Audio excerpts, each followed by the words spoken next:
Welcome to my kitchen. Today we're making delicious mini cheesecakes with a variety of flavorful toppings. For the crust, add 3 packages of graham crackers into a food processor. I like to use Honey Maid.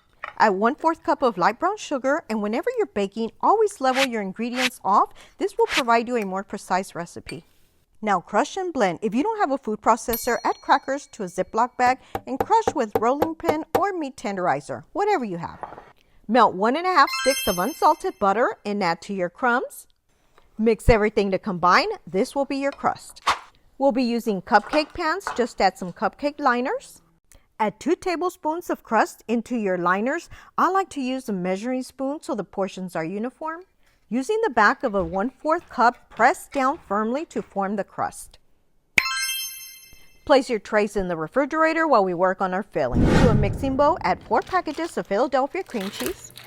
Make sure it's softened and that it's also full fat and not some kind of diet Philadelphia cream cheese. Otherwise, they just won't come out very good. All right, so now we're going to add 1 cup of sugar, 4 tablespoons of sour cream, 2 teaspoons vanilla extract. All ingredients are posted in the description section. We're also going to add 4 tablespoons of cornstarch. It makes for a silky smooth texture. It helps the cheesecake hold its shape intact, keeps it moist, and prevents weeping. Now we're ready to mix. Once the mixture is smooth, we'll add some eggs. You want to gradually add 4 eggs, 1 at a time. Then gradually increase the speed. Be sure to also stop it in between to scrape the sides and the bottom, as the cream cheese usually gets stuck. Then continue mixing until smooth and creamy. It should look smooth like this. Preheat your oven to 325. In the meantime, we're going to start filling our cups. And I usually do about 2 tablespoons or so. I've already filled 2 pans. We're going to put these in the oven. Then we're going to continue making the mix for the key lime. Bake at 325 degrees Fahrenheit or 163 degrees Celsius for about 18 to 20 minutes. To the leftover filling, you want to squeeze 6 key limes. Just be careful that you don't get any seeds in there. Next, it's important to zest 1 lime. Don't skip this step. Give it a mix, then give it a quick taste test. If you feel you need a little more lime, you can definitely add a little more. Now we're ready to fill our cups. Now this is going to be a little more runny because of the lime. But don't worry about it, it'll cook just fine. This mixture here makes 2 trays, but trust me, they go fast, and you can also freeze them. Once out of the oven, I'm gonna let these cool off for just a bit. Then put them in the refrigerator to cure overnight. However, you can pull them out after 3 hours to add your topping, then put them back in. It's been 3 hours, and I do want to add my topping, but first we're going to remove the liners. Now you can definitely keep them on there if you prefer. For our first topping, we're going to make a caramel sauce, and I like to buy this Kraft Caramel Bits bag. It's 11 ounces, and they already come unwrapped. Add the entire bag to a saucepan on medium heat, along with 3 tablespoons of water. Then mix until completely melted and there are no longer any lumps. Once melted, remove from heat. Then we're going to add 1/3 cup of half and half, which is half cream, half milk. Then mix until you have a smooth caramel sauce. Just like this. For our strawberry sauce, add about 9 to 10 large strawberries in a saucepan, 1/4 cup of regular granulated sugar, and 2 tablespoons of water. Mix on medium heat until the strawberries become nice and tender. Once they start to bubble and are slightly tender, we're going to use a potato masher to mash them. We'll add 1 teaspoon of cornstarch to slightly thicken them, and about 1 teaspoon lemon to balance sweetness.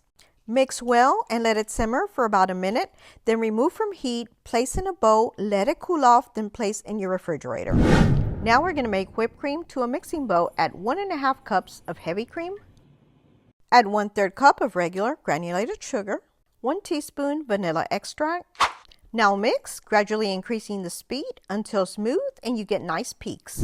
Once cooled, we can start adding our toppings, starting with our caramel sauce.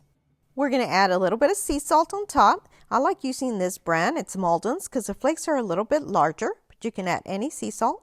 If you like, you can also drizzle a little bit of chocolate. I ended up doing it at the end. I melted some Ghirardelli melting wafers in my microwave, then just drizzled it on top. Now I'm going to skip through my second topping. It was a topping that I accidentally did in videotape, but I'll make sure to tape it on another day. For now, we're going to go in with our strawberry sauce on top. For the first one, I cut half a strawberry, leaving the stem for decor. For my second one, I'm going to add a little bit of whipped cream with the strawberry on top. I think I'm going to go back to these and add a little bit of whipped cream, maybe even sprinkle a little bit of cinnamon on top. Now I still do have those chocolate drizzled ones at the end. For our key lime, let's add a little bit of whipped cream. Add a little bit of lime zest. It'll make it look really pretty and add a little extra flavor.